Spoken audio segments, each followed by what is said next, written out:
Internet. Welcome back to a show that I actually said I was going to do this week, and I'm actually planning to do. So, what is this show tonight? This is It Builds Character. It is a show where I interact heavily with you guys in the chat, and we build characters from pop culture, or whether that be movies, video games, other things of fantasy, or in some cases, the Bible, I guess. We'll get to that in a second. So basically, you guys suggest how a character, and then I'll do my best to replicate them as a 12th level 5th edition Dungeons & Dragons character. A couple things up front. I build the characters all with standard array because, one, that means everybody's got a same playing field. Two, it's easier for me. I don't have to do the behind-the-scenes math for point buy. Even though now I do it all in D&D Beyond, it's very easy. It's just how I've always done it, so I'm sticking with that. And I try to keep the homebrew, as far as classes and races and things, to a minimum. Obviously, sometimes that's not going to work out, right? Like Hellboy is a unique race. You could use Tiefling, but it's a little bit different. And I feel like I needed to use a homebrew Jedi-based class to do Darth Vader. But where I usually do the homebrewing is in the magic items. That's also the thing I feel most comfortable creating, because I feel like I do a pretty good job of coming up with unique and interesting magic items for my own campaigns. So I feel like I can come up with ways to replicate things like Iron Man's armor, but in 5th edition Dungeons & Dragons. So, that is kind of the primer for what is It Builds Character. I do have a couple sponsors I need to get out of the way up front, which are my good friends at Initiative Coffee Company, which I am drinking right here, their brand new roast. We got a coupon code, you can get $2 off your order. And my good friends at Elderwood Academy, who I don't have any of their products in arm's reach. But, whoa, hey, BJ, what's going on? Yes, this is what's keeping me caffeinated. It's a wonderful new roast. It is also, it's a combo with mini, I guess collaboration is the better word, with Mini Terrain Domain and Jasper's Game Day. So very cool stuff. Highly recommend you go check it out. And I'd say for about 3/4 of my Tuesday table, this is their favorite blend of all the blends that are out there. I'm still a little partial to Improved Initiative. That's the original. That's kind of got me hooked, but this is also a very, very good roast. And then I was in the process of talking about Elderwood Academy. They make awesome gaming products, and if you buy anything through that link, a portion of that comes back to help their Immersion. And lastly, we do have a giveaway going on right now that goes until next Monday night to win a whole bunch of prizes, and it's all into celebration of 5 years of 5th edition Dungeons & Dragons. So that's my spiel. Let's dive into D&D Beyond. Okay, so this is another scenario I find myself in where I'm not really sure what I'm supposed to do. So the suggestion was Samson. Now, the only Samson that I know of, or that I knew of at the time, was the hero of biblical, Christian and Judaism, biblical hero, right? Everybody kind of knows the story, or if you don't know, basically a guy who was supernaturally strong, and he used that strength to do a lot of what are seemingly epic things in the real world, like beat a lion barehanded and take out an army of, I want to say, Philistines with like a donkey's jawbone or something. You gotta forgive me, my knowledge is a little minimal, but the whole thing was the magic of his strength came from his hair. So if his hair was ever cut, he would lose his strength, and that's kind of the story. At one point, he's betrayed by his lover. They cut his hair. He loses his strength. He's captured. The enemies that captured him gouge his eyes out and put him to labor physical labor, and while he's there, over time his hair grows back. And then he asks to rest on a pillar. They tie him to a pillar. He beseeches God for his strength back, and he gets it, and he tears down the pillar, collapsing the entire location on him and all of the people there, killing all of them. That's the Samson I know. And it just occurred to me, you know what? Let me just type Samson anime in to see if there's a character named Samson in a popular anime. Turns out there is in Berserk, an anime that I've stated before. I know minimal things about. I know some of the characters, like Guts. So Samson is a character in Berserk who wields a flail and has crazy thick armor, but isn't in the story of Berserk for a very long time to have a lot of characterization. He's really tall and really strong and has cool, really super thick armor and uses a big badass flail, but he's offed pretty quickly in that series as well. So my problem being for tonight's episode, which I'm going to preface it up front, I think it's going to be a relatively short episode. Both of these characters don't have a lot going for them, if it's either one. So I guess I'll beseech the chat for the first ruling. Who do we think the person suggesting it meant when they threw it out in the chat? Did they mean Samson, the character from Berserk, or Samson, the character from the Bible? And then we go from there further. Samson, the character from the Bible, is, again, it's superhuman strength and superhuman things and abilities for people in a real world setting. Killing a lion one-on-one with your bare hands is a task I feel like no one can say is not impressive. However, in Dungeons and Dragons, a lion is maybe CR1. And here, I'll tell you right now. Let's look it up. A lion in Dungeons and Dragons 5th edition is a challenge rating 1. So easily defeatable by most D&D characters. So not something to write home about that you took down a lion by yourself in D&D. Like, if you brought that to a table at a tavern in a popular town, they'd be like, well, was it like a fiendish lion or a dire lion? And you're like, no, it's just a lion. They'd be like, oh, okay, good on you, kid.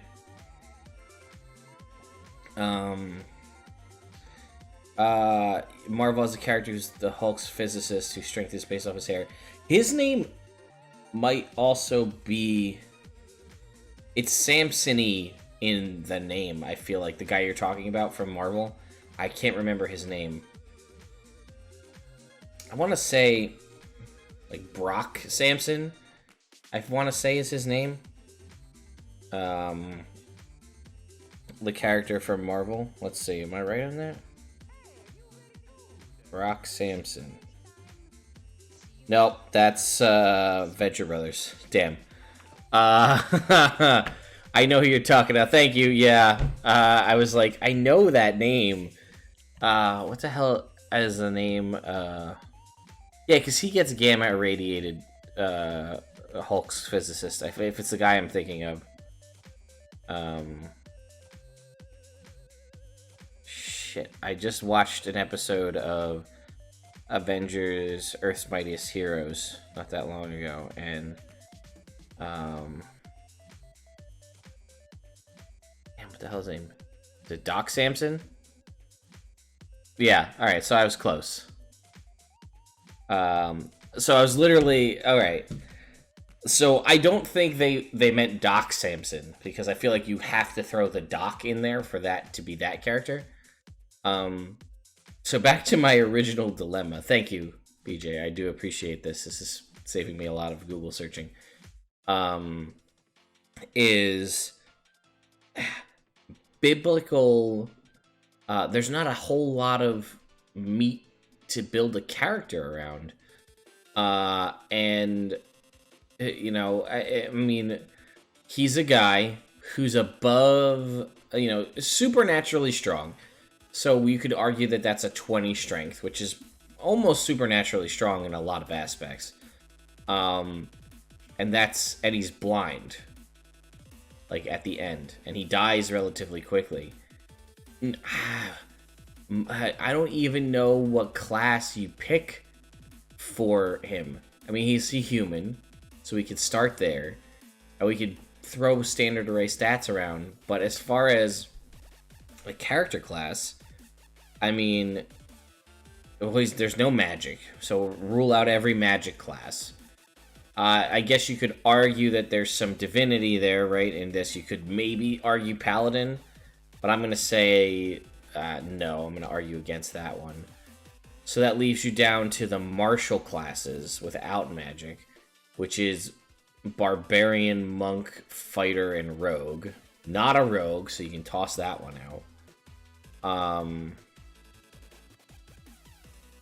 Maybe barbarian, kind of. He doesn't really go into a rage, and I get champion fighter, I guess. Brute fighter, maybe you could make that argument. And then I don't know, monk, sort of, but monks are all dexy and he's all strong. Unless you're gonna say that he's a strength monk, which is an option. You just have really good at punching things. You're just not that good at dodging things because you wouldn't have the dexterity. And the other Samson from Berserk is a fighter who wields a flail and has armor. So I would make him just a champion fighter with a flail. So his is less interesting in my mind. So, well, I guess we'll start here. So, we're going to put ability scores in strength. And we're going to put them in constitution. We're going to put it in athletics. And then we're going to choose a feat. And Brawny's not technically an official feat. It is in the Unearthed Arcana. I guess I should say that's another thing that we typically do with It-Belt's character. We only use published sources, but we do count things that were in Unearthed Arcana as a published enough source to be used. And Brawny was a feat that did these things. So that works. Skill. If you are already proficient. Alright, so we're going to add... I don't know, religion. Okay. Class. Now we're back here.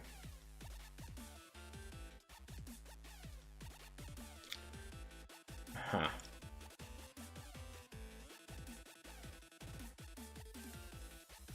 That's movement.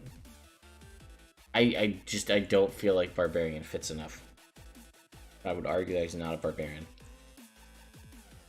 You know what, do we add home brew? Playtest. Alright, let's try this again. So I think I'm leaning towards... I forgot that Brute Fighter was an Unearthed Arcana that exists on D&D Beyond. So I think we're going to go with that. 12. Our proficiencies are going to be... history. He was not very insightful because he just fell for Delilah's nonsense. Percept or fighting style would be... See, this is also an interesting thing I'm realizing now as I look at it. So he fights... There is no... So this is a thing you could do in older editions. You could be like a fighter or something and be an unarmed fighter, like that was your weapon or your fists, and not have to be a monk. They don't really give you a lot of options to be a monk or like a unarmed fighter, a martial artist, unless you choose to go monk. Like looking at him as a and considering him to be a fighter who uses his fists as his primary weapon. Like, I can't choose a fighting style, right? Because defense is based on armor, and he was a dude in biblical times. So he was just wearing, like, toga. Yeah, Tavern Brawler feat will probably end up getting that for sure.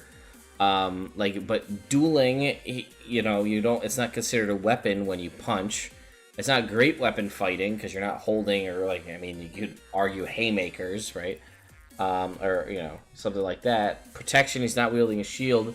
And two-weapon fighting, he doesn't count. It's kind of, I don't know. It just, like, I feel like there should be a fighting style that's, like, unarmored or something, and it, like, gives you a bonus to punching. We'll come back to that. So we're going to choose Brute. Thank you for the follow. Alright, let's see. Here we go. Ability score improvement. We're going to choose a feat here. And we are going to go with Tavern Brawler. What's a jawbone considered? An improvised weapon, I guess. So we'll consider that Tavern Brawler, so he's got proficiency in that.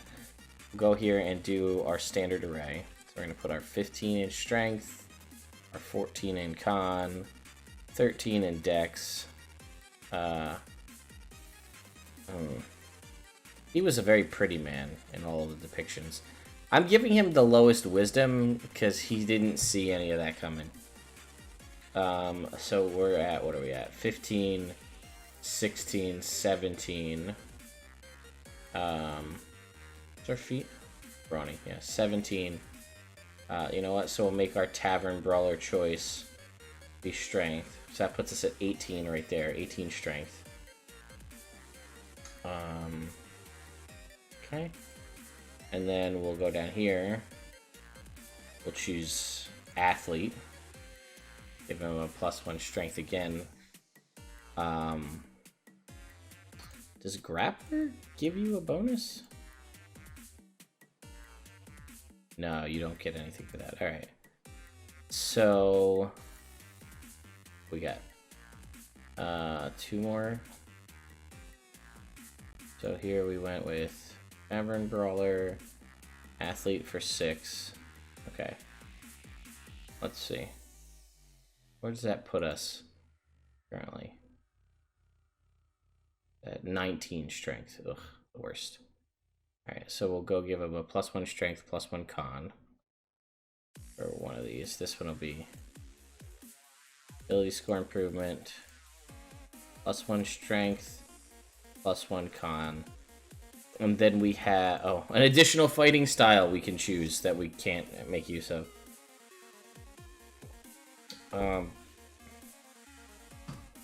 We're gonna go with dueling, and I'm gonna explain that, and we'll go with defense, I guess. And I'll explain that too. And then for the last one, we're gonna choose a feat. Toss-up is tough as just a standard one to have, because of, you know, he did survive getting his eyes gouged out and caused all that, went through all that physical labor. Or I didn't do tough. Dual wielder, 2 jawbones. I would do grappler, but grappler's not even that good.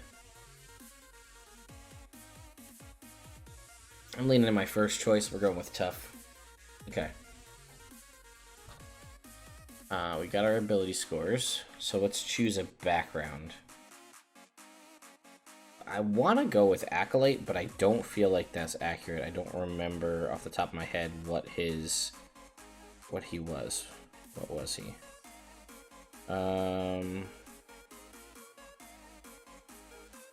Let's see.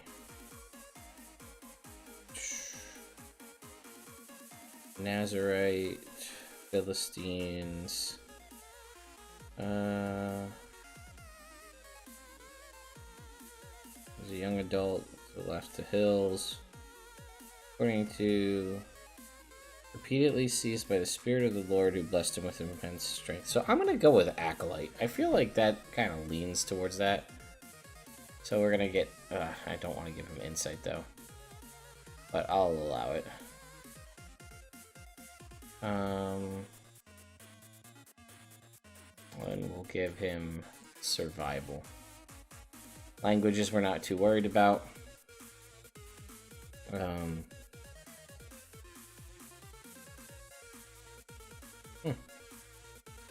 Yeah, there's our jawbone. I got a picture of that.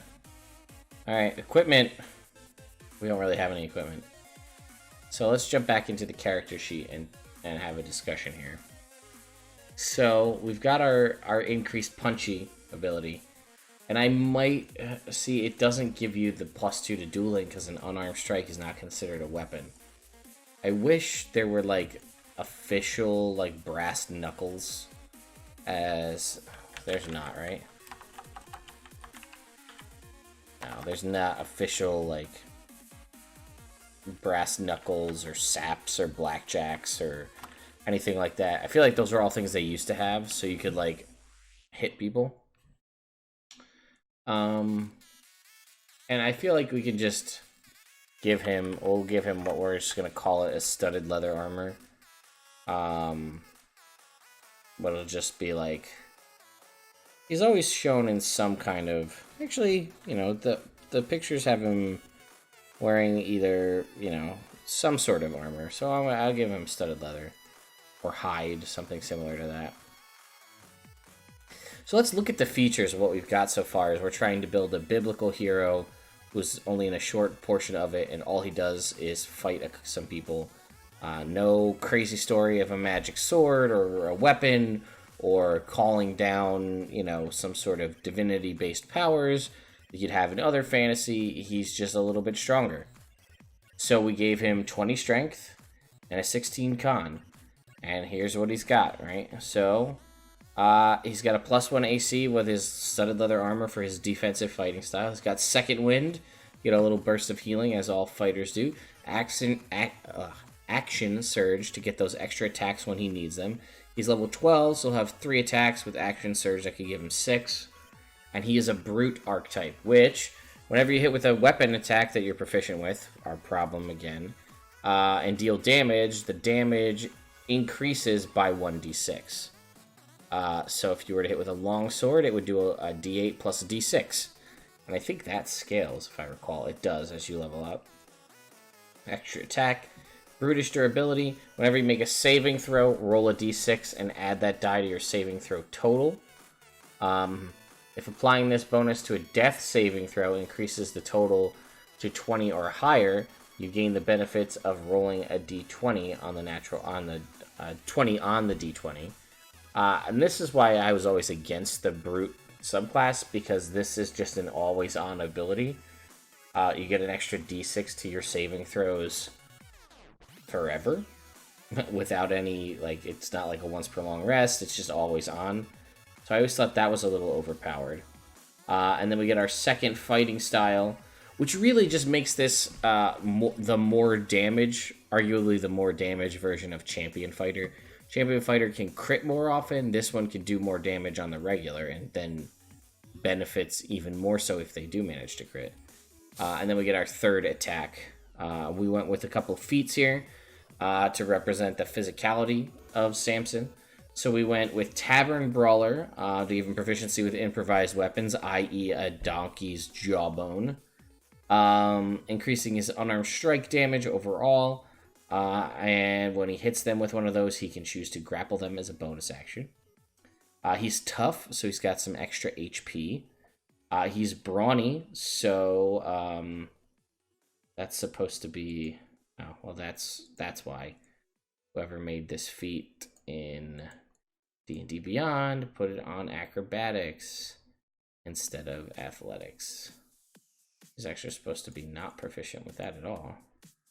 And this is supposed to be expertise. So there we go. That's wrong. So he's got expertise or double strength or double proficiency bonus with the athletics skill, because he is brawny and counts as one size larger for carrying capacity purposes, and is also an athlete, so can only use his 5 feet of movement to stand up from prone. Climbing doesn't cost him extra movement, and he can make a running long jump after only moving 5 feet as opposed to 10. As far as equipment, he doesn't really have anything. We gave him studded leather armor, and I would give him some sort of brass knuckle type device to constitute a punch being considered a weapon attack in 5th edition, so that it would function from something like the dueling feature, and then also his, whatever this brute feature is here, brute force would also function. Yeah, thoughts? I told you this one was going to be a short one. I didn't really, when I got the suggestion way back in the day, I said, okay, I'm going to try to make it happen. And then the more I thought about it, and I'm not going to lie and say that that wasn't a part of the reason why It Builds character took so long of a rest, as I was trying to work my way through. This wasn't a character that I was super stoked about making because of the issues that I addressed at the start. So that's part of the reason it took so long to come out, because I was struggling with making this character, just because there's just not a lot of source material. And they're in only a very small section of the Bible. So this is my shot at Samson. And honestly, you could probably take this same character and do the one from Berserk. Honestly, just give him a flail and give him like +3 armor of invulnerability, and that's the same character. I wouldn't really change anything. So there you go. It's a 2-for-1 here on It Builds character. So what, now let's say you want to build this character for yourself. What I do here is I go on D&D Beyond. It's actually kind of hidden, right? You can actually see it right down the bottom here. It says that, ignore that 125, but I can export the character sheet like this, and then you'll see here it'll pop up, and now I have the whole character sheet filled out completely in PDF form here, and I post these in a share folder, in a Google Drive folder, so that you guys can go and check them out for yourself, download them, print them out if you want to keep for your own personal use, or as an NPC in one of your campaigns.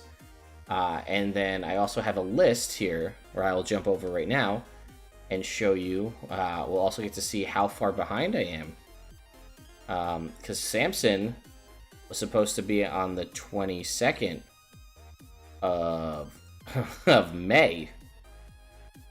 That didn't happen, so we're gonna have to shift all these out. Come on, here we go. We're going into 2020 at this point. This is what, 7/24. Here we go. There we go. So that puts us how far into 2020 now? Yep, we're already into February of 2020. So, I'm gonna have to come up with some interesting reasons why there's nothing in here. But next week is Gen Con. Let's restart the music. Next week is Gen Con, and I will be there with a bunch of friends, playing in games, demoing things, doing interviews with great people, showing off their different products. But I also will be doing a live It Builds character from Gen Con. Where and when is still to be determined. I'm going to meet with our good friend Jordan, Forgotten Realms Explained, and we are going to try to do these 2 characters from American Gods, Shadow Moon, the main character, and Mr. Wednesday. I don't want to spoil too much about that in case you haven't read or watched read the book or watched the show. But it should be an interesting build to do those 2 characters. Realistically, I'm going to say now we're probably only going to build one. He said to do both when we first came up with the idea. I'm going to say it's probably going to be one, just due to the way the craziness of Gen Con. We'll find a time, get a camera set up, and start recording it. The goal is to do it live. It may end up just being a recorded thing that we'll post later, depending on how it goes. And then I should be back. Oh, actually, I can shift this one out because this isn't going to happen. Because I'm going to be at Gen Con on the 31st, so I'm not doing it then. Then we're going to do a Digimon on the 7th. So we'll be doing Wargreymon from the Digimon series on the 7th of August, which should be interesting. I've never done a Digimon before. The closest I did was a Pokemon trainer, so we'll see how that goes. And then we're getting back into some more realistic options here. Well, sort of. We'll have Yusuke from Yu Yu Hakusho. I'm not actually sure who Elder God Demon Bane is, but I'll have to look that one up. But then we got Sword Art Online and Dragon's Dogma. Ben 10 should be weird, and a Bionicle character, also going to be interesting. Just got some Disney characters in here. Final Fantasy. We've got Bulk and Skull from the Power Rangers. My Hero Academia was sure to come up at some point. We've got Percy Jackson from the Young Adult Novel series, which I'm a huge fan of. So that's one. Oh, I have to add this one because I said I would. Sasuke from Naruto. I've been getting a big request for that one a bunch. So I will add Sasuke to the list. That's going to be another one that'll have to make the call on where I'm, as with all anime characters, what time in the series am I doing that? We got Dante from Devil May Cry. We've got a Predator from the Predator series, which I just had in my homebrew campaign. So I have a pretty good handle on that one. John Wick. Hawkeye. Bugs Bunny. Interesting options coming into 2020 for sure. So I do want to thank you all so much for watching. Sorry it was a short one. But it's probably not a bad idea for it to be a short one for the first one when we're jumping back into this after a sizable break. You know, D&D Live took a lot out of me, and then it's just been, honestly, if I'm being honest, aside from the not really wanting to do Samson so much, my son transitioned to, like, from a crib to a big boy bed, and laying down with him in an actual bed, versus like sleeping like in a chair while he's in a crib. I'm usually just out, and I slept through it. I'll be honest with you, I'm not gonna lie. Slept right past 10 o'clock, and I was like, that's too late now to do it. So, but yeah, I guess the last thing I did want to say, we talked about it a little bit last night. We have broke 28. We're over 2,800 followers here on Twitch, so thank you guys so much for that. That's huge. When we hit the big 3K here on Twitch, we're going to convince Celine to run a game for us. We all started building our characters last night and this morning. We're super excited for it. So we do appreciate every time someone comes and follows on the channel here, whether it's for the giveaway or just because they like our content. But once we hit that 3K, you'll get to see Celine for the first time ever on stream, and for the third time ever, period, run a campaign as a Dungeon Master. So it should be interesting. Again, I thank you guys so much for watching. If you're going to be at Gen Con next week, I'll be around. I'll have pins and dice to give away, so be sure you come find me. And with all of that, I bid you all a fond farewell. Level 5 characters. We all rolled stats. Level 5 characters. She's not giving us a feat at first level, which is what prompted me to post my post on social media about it. So I'm really trying to get her to give us that, but we'll see what happens. Anyway, thank you guys all so much for watching, and I'll see you next time.